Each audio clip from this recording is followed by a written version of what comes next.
Hey guys, today I know I don't usually do videos on games like these. I just do TPS videos, but I looked on tutorials on this game and I could just not find anything. So I'm gonna make one myself.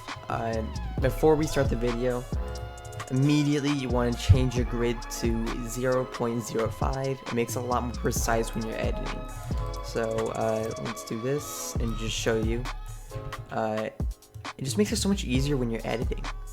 So just know you really should use that when you are editing. And another thing is you want to use the numbers at the bottom.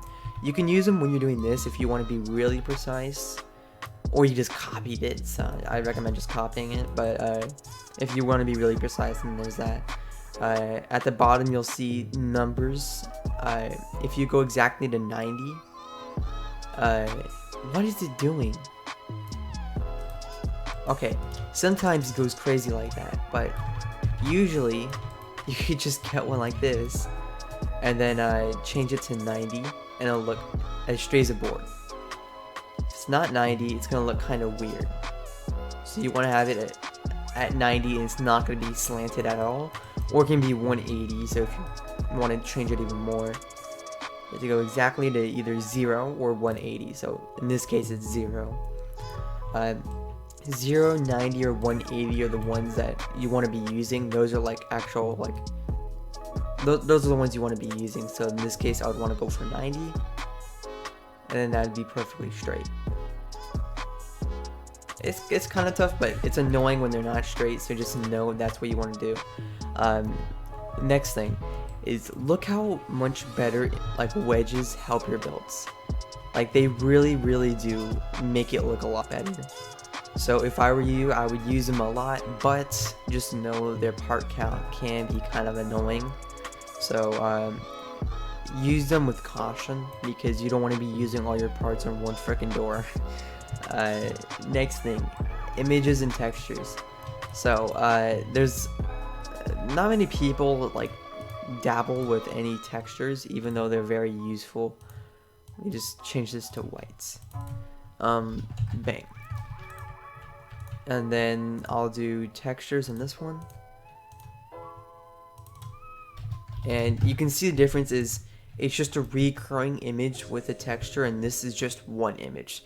So if you're wanting just one image, then you use image.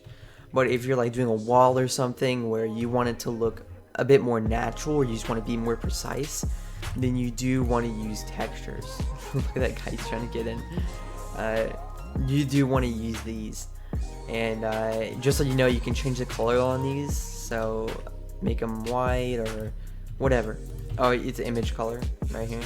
You can make them white, and this one you just use color. And also you can change the front where it's facing on, so I could use the bottom or whatever, but on this one I'm using the front.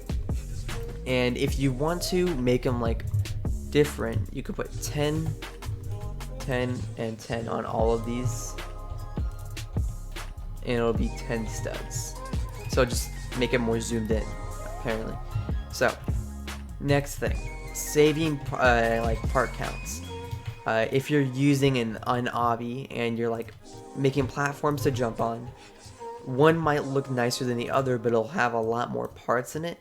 You don't want to be wasting your parts at all. That is a big no-no, or else your Obby will end a lot faster than you would want it to be. So if you can, save parts. That's why I was saying use wedges with caution, because you really don't want to be wasting a lot of those parts. And we have a spectator.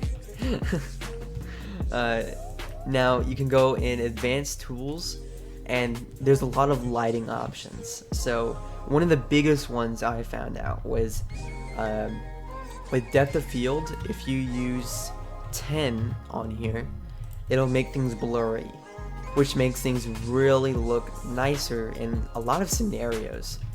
So I would recommend using that. And you can use these, but these don't really help that much. If I was you, I wouldn't use them. You can make the floor collide, so he could walk on the floor, or maybe just dance on that. And then you can use Skybox, and this just changes things like this. If I use Dusty Clouds, it gives me Dusty Clouds. This is a very nice one. Yeah, I didn't even know this was this nice. You should probably use this if you do have it. You can enable clouds, which I don't know where they're at. Oh, there we go. You can enable clouds, but I already have some in the background, so it's fine. That's pretty much it. You can also enable time. This is a really, really good one. Say I want it to be night, I would set it to 1, and now it's permanently night. So I always have the shade that I want. But I'm gonna leave that at 10 because I mean it's easier. And let's turn the Skybox off because I like the default right now. There we go. The next thing is if you don't have advanced tools, you can still use shadows. There's still hope for you. So if you just get a thing like this above all your stuff, and I have shadows off on normal things. You don't want to have things like this cast shadows, but if you are using this, then yeah, you would want it to cast a shadow. But it just helps. It can help your obby or whatever you're doing. It normally helps designs, which is what I tend to like, dabble in. But if you don't do designs, it can still help a little bit, but it just mainly helps designs. Next thing, pretty much the last thing, is using camera modes if you need them. So you can teleport around the map, makes things easier to get to, or you can fly. And this makes things, I don't use it too much, but it helps. It helps sometimes. Normally I would just go in building mode. And there's like 2 small things I want to show you. Is if you already have your max amount of money, spend it all in one part, just like this. And whenever you need to, sell the part so you'll have more money. So I have a max limit of 25,000. If I sell this, I'll get like what, 50,000 or whatever. You know what I mean? And I can also add speed parts to the end of this. So let me go to advanced. Oh, I already have it here. So I use the speed part like this. You get to go to the very edge of it, and then I can speed off. Right? That's pretty much the end of the video. Thanks for watching. See you in the next one. Subscribe, easy.